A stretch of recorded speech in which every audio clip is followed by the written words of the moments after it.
रायपुर जिला के 32 थाना में जब्त करे शराब ला आज पुलिस नष्ट कर दी। बताएगी से कि रायपुर जिला के 32 थाना में कुल 18,000 लीटर शराब जब्त करे रही से ओला पुलिस आज नष्ट करी से। कतना कतना का शराब रही से ओला मैं बता देता हूँ। 12,582 लीटर देसी शराब बताए जाते, 5583 लीटर विदेशी शराब, 88 लीटर महुआ और 427 लीटर बियर टोटल जब्त करी से पुलिस। एक टोटल कीमत बताया जाते 1,20,00,000 रुपए। एला जो है पुलिस आज नष्ट कर दी से।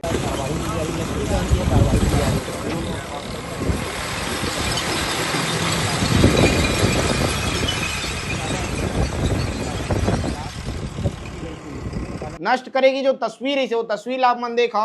जब नष्ट करेगी से तो होतियन में बड़े अधिकारी पुलिस के वो भी दिखाई जाते।